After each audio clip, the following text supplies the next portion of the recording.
अस्सलाम वालेकुम मुसाफिरों, क्या हाल चाल है। यकीनन आप लोग ठीक होंगे। रात को मैंने आप लोगों को वीडियो बना के बता दिया था कि वो चले गए थे बाजवा साहब। सफ़र का तकरीबन इख्तिताम ही है मेरा अल्हम्दुलिल्लाह। कुछ चीज़ें, कुछ यादाश्तें जो है वो अब रीकैप करने का मेरा दिल कर रहा। बीच में कुछ चीज़ें ऐसी हैं जो मुझे लगता है कि आपके लिए फ़ायदेमंद हो सकती हैं। चलें स्टार्ट से, शुरू से इस सफ़र को स्टार्ट कर लेते हैं। पहले तो यूके से जब सफ़र स्टार्ट हुआ था, आप लोगों को कुछ चीज़ें मैंने बताई थी कि ये सफ़र यूके से स्टार्ट होने के बाद France, Belgium, Netherland, Germany, Austria, Slovenia, Croatia, Bosnia, Serbia, Bulgaria, Turkey, Iran और अफ़गानिस्तान के ज़रिए मैं पाकिस्तान पहुंचूंगा। ये होता है प्लान 1। हमेशा मैंने आपको अक्सर मेरी वीडियो में आपने देखा होगा प्लान A, B, C। मेरे पास 3 प्लान हमेशा रहते हैं, वो शुरू से ही ऐसा सिस्टम चल रहा। ये प्लान A था, लेकिन जब कभी ऐसा होता है कि प्लान अकॉर्डिंग टू प्लान चीज़ें नहीं चलती, तो फिर प्लान B, C भी होते हैं। फिर मैंने आपको एक बार बताया था कि अक्सर ऐसा होता है कि मुझे 2-3 वो मतंजन भी बनाना पड़ता है कहानी में, कि अगर तो कोई प्लान भी ना चल रहा हो तो मिक्स एंड मैच गेम खेलनी पड़ती है। अब मेरे सफ़र में क्या हुआ कि जैसे ही मैं यूके से निकलने लगा था तो प्लान ये बना कि मुझे रॉट वैली जाना था। अब रॉट वैली जर्मनी का वो रॉट वैली, पहले तो मैं ये बता दूँ, रॉट वैली एक कुत्ते की एक नस्ल भी है, एक ब्रीड है बेसिकली। वो उस रॉट वैली टाउन से शुरू हुई थी, वो उनकी है। तो उस टाउन में जाने का प्रोग्राम था, वहाँ पे कुछ जर्मन दोस्त थे, उनके पास रहने का प्रोग्राम बन गया। तो नीदरलैंड जाना मेरे लिए नामुमकिन हो गया था। सो मैंने वहाँ से निकलने के बाद यूके से फ्रांस में एंट्री ली। फ्रांस से फिर मैं लक्समबर्ग चला गया था, बेल्जियम से लक्समबर्ग। बजाय ये कि मैं नीदरलैंड जाता, मैंने लक्समबर्ग को चूज़ कर लिया। सो उसके इक्वल हो गया था। फिर उसके बाद मैं जर्मनी में आया, वहाँ पे रुका रॉट वैली में। वहाँ से फिर आप लोगों को पता है मैं स्टुटगार्ट में रुका हूँ 3 दिन के लिए। ये सारा सफ़र जो है ना, आगे का सारा सफ़र वो प्लान चेंज करना पड़ गया मुझे। ऑस्ट्रिया से स्लोवेनिया, क्रोशिया वाला रूट लेने की बजाय, बिकॉज़ मैं अकेला हो गया था। प्लान के मुताबिक हम लोग 3 थे, लेकिन जब निकलने लगे थे तो मैं सोलो ट्रैवलर था। इस वजह से बहुत सारी चीज़ें मुझसे मिस हुई हैं, बहुत सारी चीज़ें। आप इमेजिन करें कि एक बंदे को अकेले ड्राइव करनी है, उस बंदे को अपने लिए वीडियो व्लॉग्स बनाने हैं, उस बंदे को बॉर्डर क्रॉसिंग करवानी है, उस बंदे को चेकिंग करवानी है, खाना पीना सोना, सारी चीज़ें बीच में यूज़ करने की वजह से बहुत सारी चीज़ें मुझसे मिस हो गई। मुझे ये रूट जो है इसको फिर चेंज करना पड़ा। सो मैंने नया रूट जो लिया, मैंने वही जो मेरा है सबसे, जिसको मैं कहता हूँ इकोनॉमिकल रूट है, कि मैं ऑस्ट्रिया चला गया, जर्मनी से ऑस्ट्रिया, वहाँ से हंगरी, बुडापेस्ट से होते हुए फिर रोमानिया से फिर मैं बुल्गारिया गया हूँ। सो मैंने सर्बिया भी अवॉइड कर दिया और दूसरे कंट्रीज़ भी अवॉइड कर दिए। इस्तांबुल में मेरी एक रात रुका हूँ मैं इस्तांबुल में, सब 2 रातें और 1 दिन। फिर मैं इस्तांबुल में रुका, वहाँ पे विज़िट किया है। वहाँ से निकल के फिर आए हैं अर्तुगरुल गाजी साहब के मज़ार पे, वहाँ पे हाज़िरी दी। फिर मौलाना रूमी साहब के मज़ार पे हाज़िरी दी। फिर उसके बाद मैं ईरान वाली साइड पे चला गया। अब ये मज़े का पॉइंट रहा, मेरे पास कारनेट नहीं था। सो विदाउट कारनेट, आप लोगों को मैंने बताया था कि एक चीज़ होती है जिसको हम लोग बोलते हैं टेम्परेरी कारनेट। अब वो टेम्परेरी कारनेट ईरान में बन जाता है। मुझे आइडिया था कि वो टेम्परेरी कारनेट राजी बॉर्डर पर नहीं बनता होगा, लेकिन मेरे सफ़र का मकसद यही था कि मैं सारे कन्फर्म चीज़ें आप लोगों के लिए लेकर आऊँ। तो वहाँ से निकला हूँ तो मेरा सफ़र था राजी बॉर्डर पे। अब राजी बॉर्डर पे मुझे तुर्की ने एग्ज़िट दी है 17 मिनट में, तकरीबन 17 से 18 मिनट में मैं मुकम्मल मेरी एग्ज़िट हो गई थी। ईरान में एंट्री के पॉइंट पे आके वहाँ पे मेरी एंट्री रिफ्यूज़ कर दी गई due to not having a car in the passage. मैंने उनको ऑप्शन बताया कि मेरे पास एक ऑप्शन है, मैं टेम्परेरी कारनेट बाय कर सकता हूँ, लेकिन वो उन्होंने बोला कि हमारे पास लास्ट सिर्फ एक बॉर्डर है जिसका नाम है बाज़रगान बॉर्डर, गुरबुल्क वाली साइड। अगर आपको टेम्परेरी कारनेट चाहिए तो वो सिर्फ और सिर्फ आपको गुरबुल्क बॉर्डर से मिल सकता है, बाज़रगान वाली साइड से। सो मेरी एंट्री रिफ्यूज़ कर दी गई।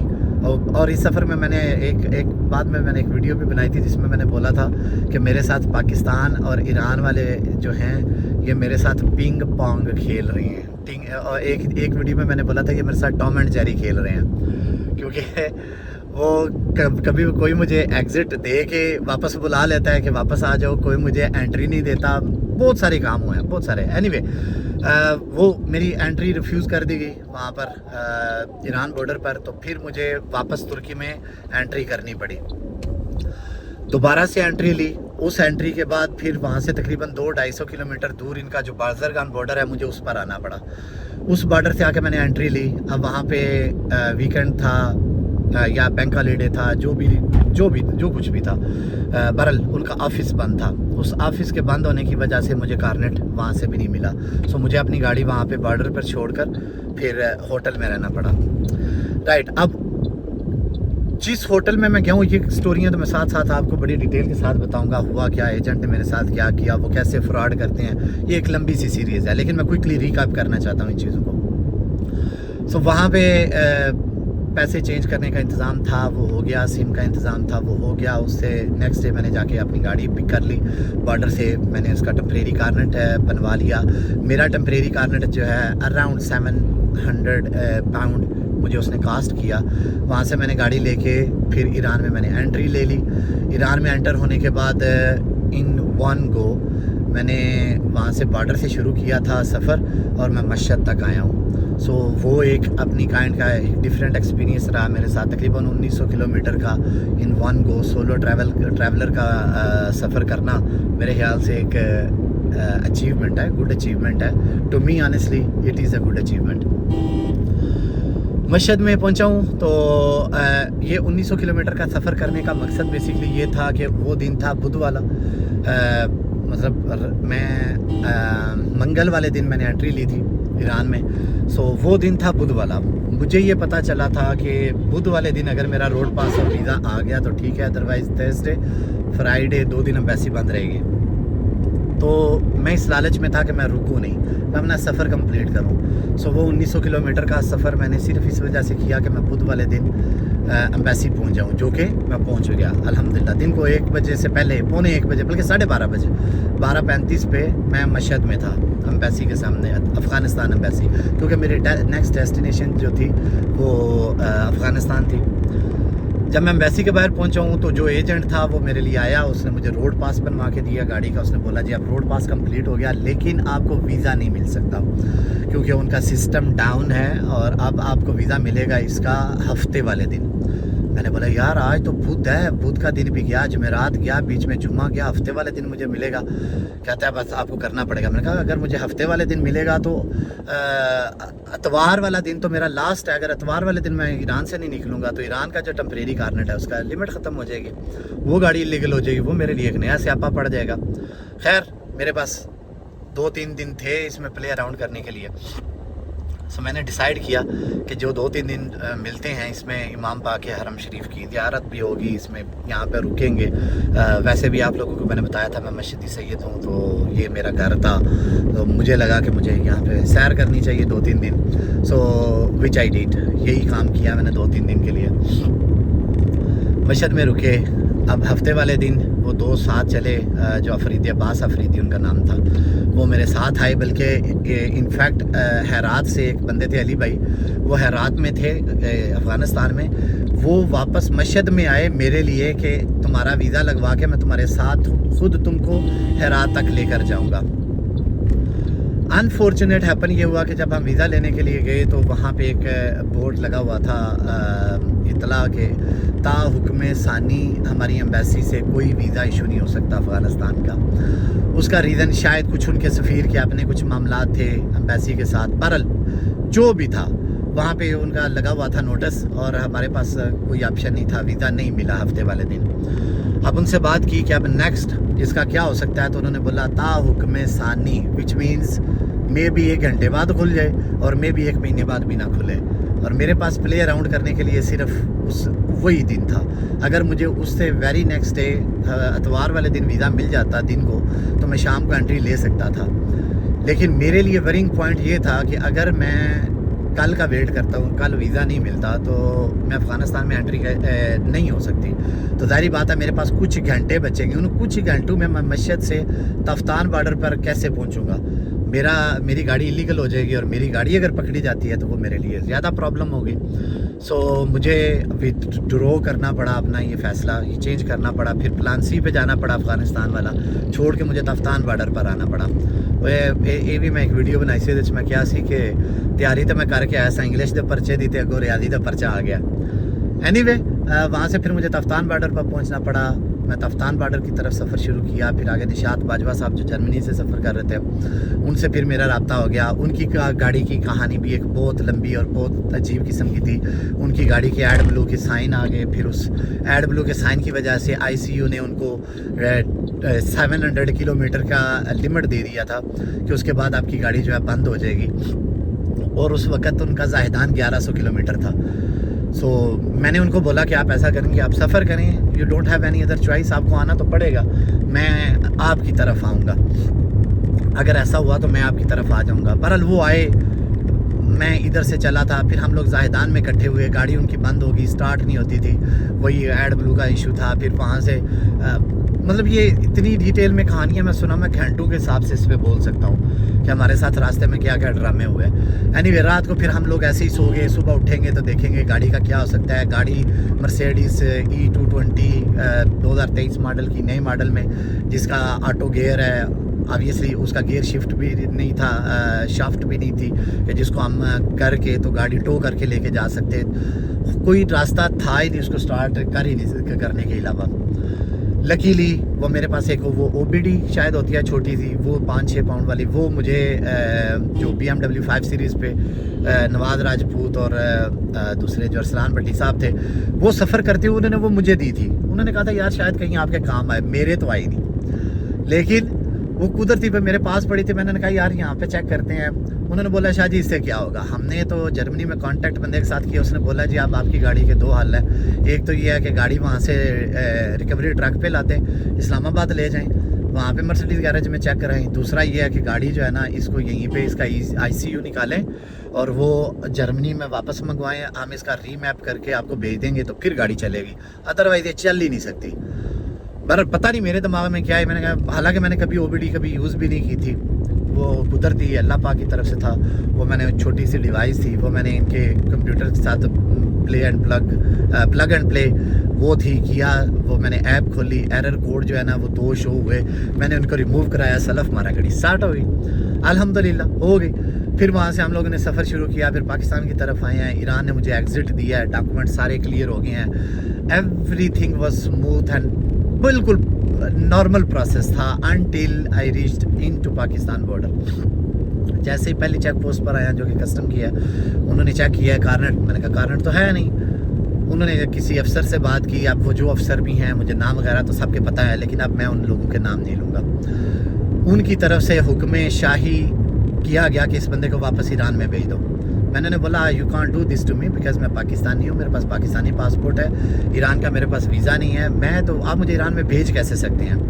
बड़ी उनके साथ बहस की, लेकिन FIA के उन्होंने कुछ अहलकार भेज दिए, उन्होंने मेरे साथ बदतमीज़ी भी की। फाइनल जो बात उसने की जिसकी वजह से फिर मैं आगे से खामोश हो गया। मुझे कहता है तो तुमने दाढ़ी रखी हुई है तो ऐसा ना हो हम तुम्हें गर्दन से पकड़ के दाढ़ी से पकड़ के घसीटे तो यहाँ पे तुम्हारा तमाशा लगे और तुम्हारी इज़्ज़त ख़राब हो, बेहतर या चुप करके ना तो वापस चले जाओ।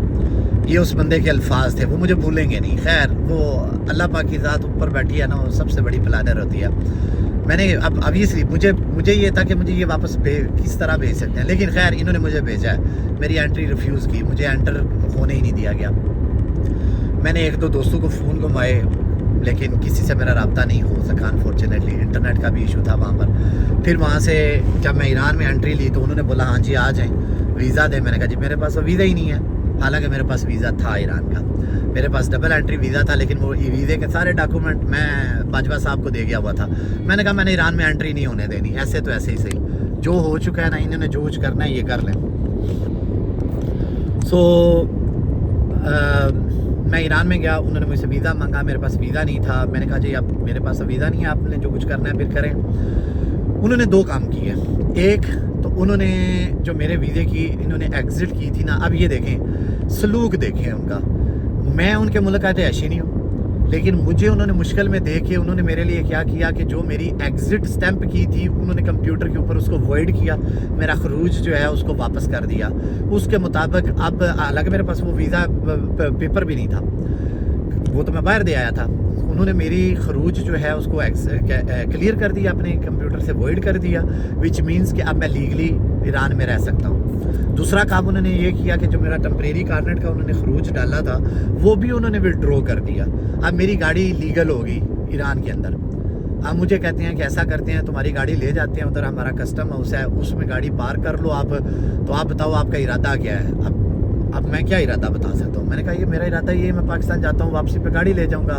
कितने दिन? मैंने बोला 4-5 दिन, क्योंकि यही मुझे बोला गया कि आप यही बोलें, बाद में आपकी मर्ज़ी, आप आते हैं तो ठीक है, नहीं आते तो गाड़ी यहाँ रुल जाएगी, जो भी होगा वो गाड़ी जो तरीक़ाकार होता है कस्टम वाले उसको ले लेंगे। तो खैर उस वक्त एक मुश्किल, हर मुश्किल में कुछ ना कुछ होता है, बस अल्लाह पाक से दुआ ही कर रहा था। फिर मैंने एक भाई थे मोहसिन शायद पराचा, हमारे ग्रुप के बहुत प्यारे मेंबर भी हैं यार, उस बंदे को मैंने बड़ी दफ़ा आजमाया है। उस बंदे के पास है ना वाली बात ही कोई नहीं है। उस बंदे को बोलें काम कैसा भी हो, वो बंदा कोई ना कोई बंदा ढूंढ निकालता है। एनीवे मैंने उनको कांटेक्ट कर रहा था, हुआ नहीं। फिर वहाँ पे नेट मुझे मिल गया ईरान बॉर्डर पे, मैंने उसको वॉइस मैसेज किया, मैंने कहा यार मैं इस परेशानी में, तुम्हें कॉल करता रहा, तुमने कॉल नहीं आंसर की। फिर उनकी कॉल आ गई, मुझे कहते हैं क्या हुआ, मैंने उन्हें सारी कहानी से, मैंने कहा यार ये परेशानी है, मुझे कहते हैं यार मैं कुछ करता हूँ। उसके बाद वो एक खोखर साहब थे, वो अगेन मैं उनके सब के नाम अपने व्लॉग में साथ डिटेल से भेजूँगा।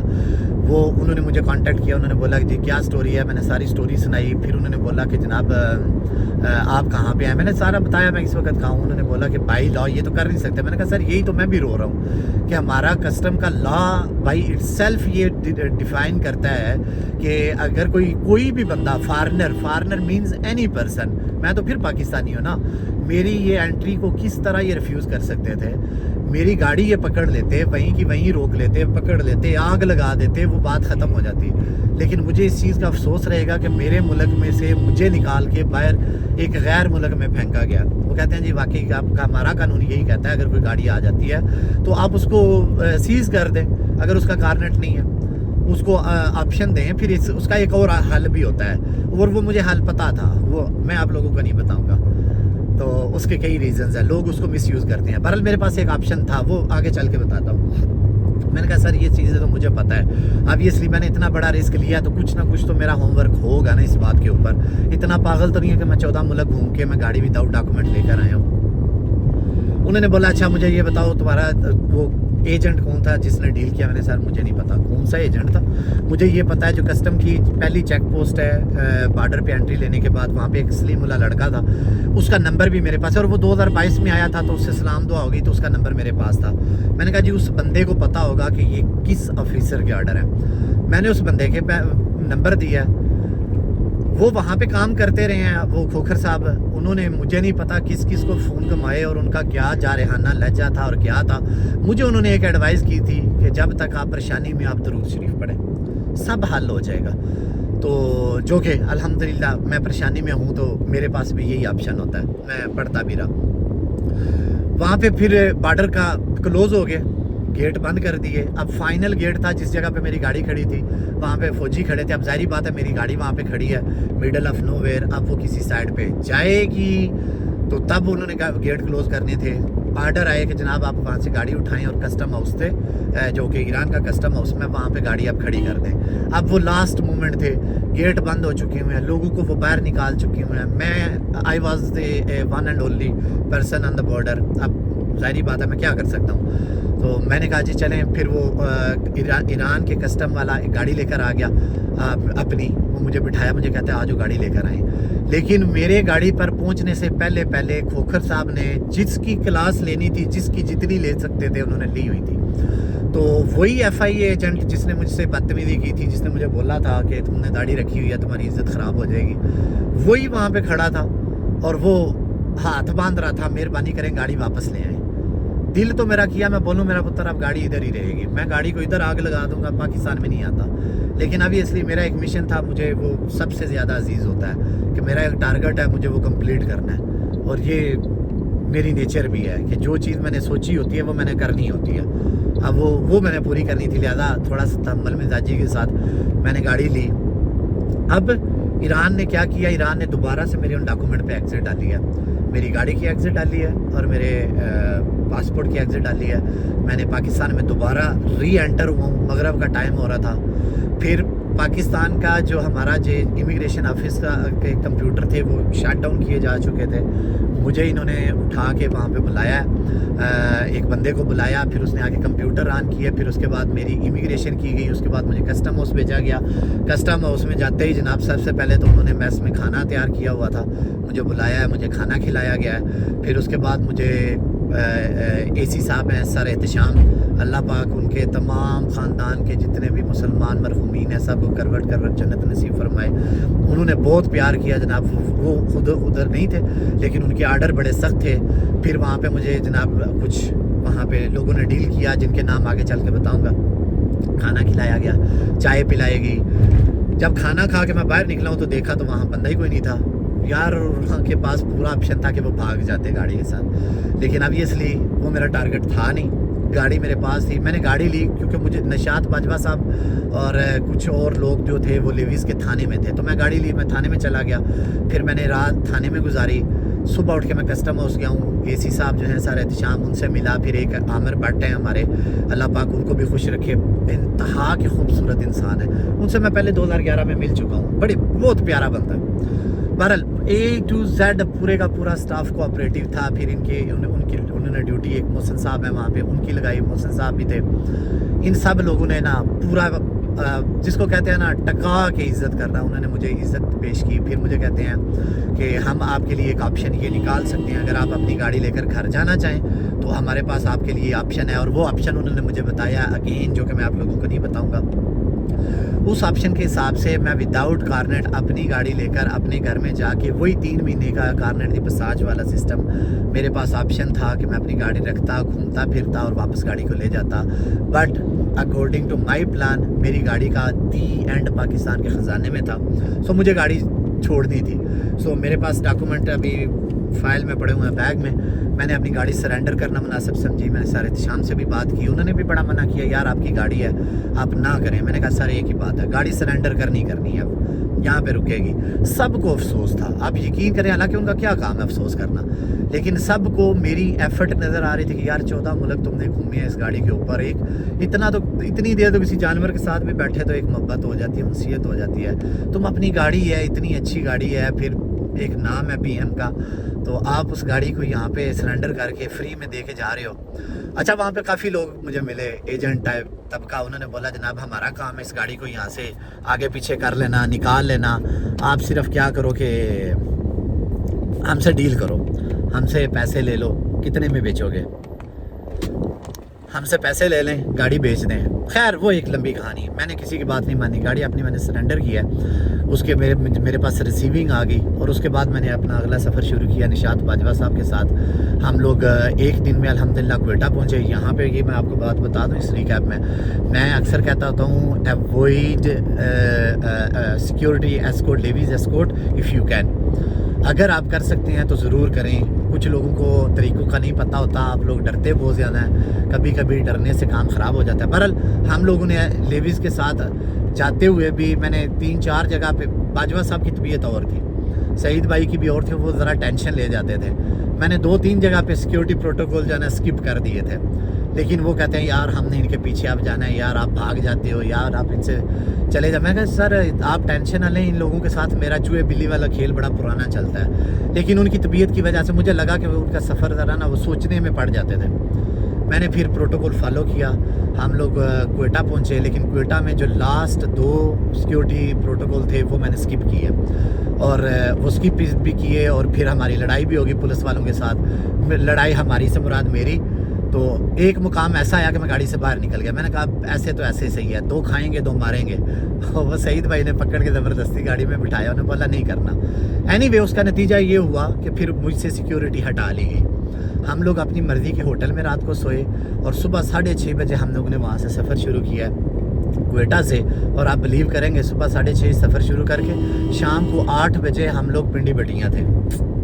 अल्हम्दुलिल्लाह। और इतना मौसम ख़राब था, अंधेरी, बादल, बहुत कुछ था रास्ते में, लेकिन हम लोग रात वहाँ पे थे। फिर रात यहाँ पे रहे हैं। एक शाह साहब है हमारे, सैयद ज़मीरुल हसन शाह साहब, उनके पास में रात को रहा। ये लोग सरगोदे की तरफ चले गए। हमारी गाड़ी फिर एक बार वो एड ब्लू की वजह से बंद हो गई, और अल्हम्दुलिल्लाह फिर वही OBD जो है उसने काम किया, उनकी गाड़ी स्टार्ट हुई। अभी तक मैंने वैसे उनसे बात नहीं की, बाजवा साहब से, लेकिन उनका मैसेज आया हुआ कि वो अल्हम्दुलिल्लाह खैर खैरियत रात को पहुंच गए थे। अब सुबह उठे हैं जी, एक अच्छा खासा हैवी किस्म का नाश्ता जो कि मैंने पिछले 18 दिन से नहीं किया हुआ था। तो आप लोगों को मैंने अक्सर बताया हुआ है कि मेरी कोशिश होती है कि सफ़र के दौरान हल्का रखें अपने आप को, खाना ना खाएं। लेकिन आज क्योंकि सफ़र वैसे भी ख़त्म होने वाला है, अगले 1.5 से 2 घंटे बाद मैं इंशाल्लाह अपने घर हूँगा। तो वो खाना शाह साहब की मोहब्बत थी, खाना उन्होंने खिलाया। और फिर ये मेरे साथ भाई हैं जी, इमरान नाम है, ये इमरान भाई हैं जी। ये इनको मेरे साथ उन्होंने भेजा है, शाह साहब ने मुझे घर ड्रॉप करने जा रहे हैं।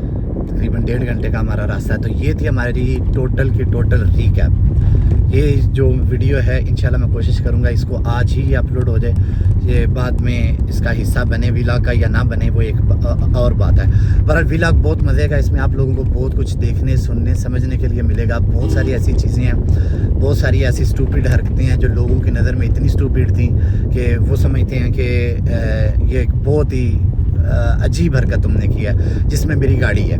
सब लोग समझते थे कि ये गाड़ी UK क्रॉस नहीं करेगी, क्योंकि गाड़ी स्क्रैप यार्ड से उठाई थी। उसका इंजन मैनेजमेंट का मसला था, उसके रिंगों का कोई मसला था, वो स्मोक तो उसकी इतनी ज़्यादा होती थी।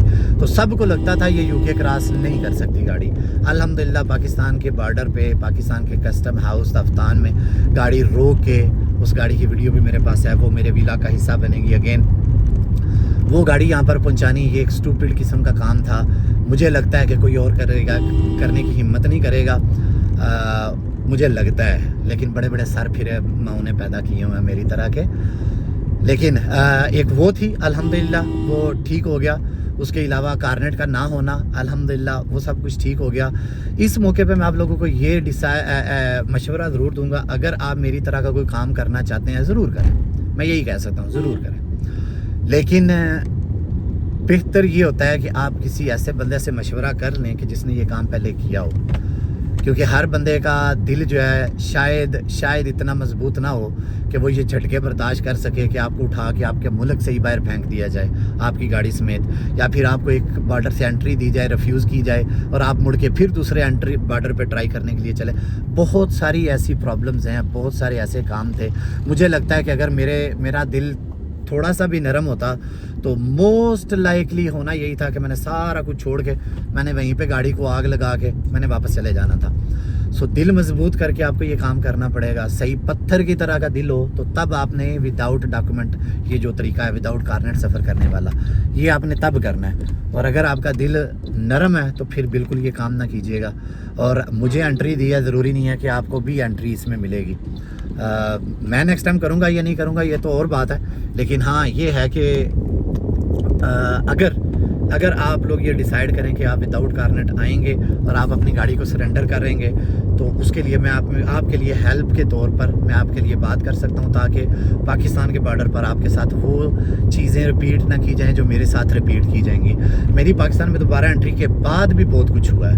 वहाँ पर मुझे FC वालों ने रोके रखा है, 4 घंटे मेरी वहाँ पर रुके रहे हैं, बिकॉज़ उनका ला जो FC का अपना ही ला है कोई, उसके मुताबिक विदाउट कारनेट तो गाड़ी आ ही नहीं सकती। तो मैं विद कारनेट के बगैर था, तो वो बहुत ज़्यादा परेशान रहे हैं। वो ब्रिगेडियर साहब से रब्ता हो रहा है जी, कर्नल साहब से रब्ता हो रहा है, जब तक वहाँ से कंफर्मेशन नहीं आएगी हम आपको नहीं छोड़ सकते। बहुत सारे बीच में सिस्टम ऐसे थे जिसका कोई हल उनके पास नहीं था। तो 4 घंटे मैंने वहाँ पर भी बर्बाद किए हुए हैं। अगर आप विदाउट कारनेट सफ़र करेंगे मुझसे इन्फॉर्मेशन ले लें, जो भी मेरे पास होगी इंशाल्लाह आपको वो मिल जाएगी। जहाँ हो सका मैं आपकी मदद भी करूँगा। आप लोगों ने इससे सफ़र करना होगा, मुझे आप लोगों ने दुआओं में याद भी रखना है जहाँ तक हो सके। ये सफ़र पूरे का पूरा ये तजर्बों से भरा हुआ था। इसमें एक तजर्बा रह गया, मेरी कोशिश थी कि मैं ये गाड़ी भी मेरे नाम पे ना होती, विदाउट ओनरशिप के मैंने गाड़ी को साथ लेकर आना था, लेकिन मैंने गाड़ी बहुत पहले मुझे मिल गई। गाड़ी को मुझे अपने नाम पे लगवाना था, उसका इंश्योरेंस और टैक्स, रोड टैक्स पर्पसेस के लिए। अदरवाइज़ वो भी आप लोगों के लिए मैंने एक गेम खेल देनी थी। एनीवे मेरे पास सुनाने के लिए बहुत कुछ है। अगेन मैं 5 घंटे भी आपको वो स्टोरी सुनाऊँ तो ख़त्म नहीं होनी। तो लेकिन मैंने मोटी मोटी रिकैप करनी थी। अब अगला सफ़र कोशिश करूँगा वो मेरा होंडा 125 पे मेरी वापसी हो जाए। अगर हो सकी तो ठीक है, अगर ना हो सकी तो उसके लिए मुझे आप लोग माफ़ कर दीजिएगा। फ़िलहाल मेरी तरफ से इतना ही है। इंशाल्लाह ज़िंदगी रही, घर पहुंच के खैर खैरियत से 2-3 दिन तक ये व्लॉग जो है मैं दोबारा 1 बाय 1 एपिसोड वाइज आप लोगों के लिए लेकर आऊँगा। मुझे दुआओं में याद रखिएगा। मैं हूँ आपका तन्हा मुसाफिर। इंशाल्लाह फिर मिलते हैं बहुत जल्दी।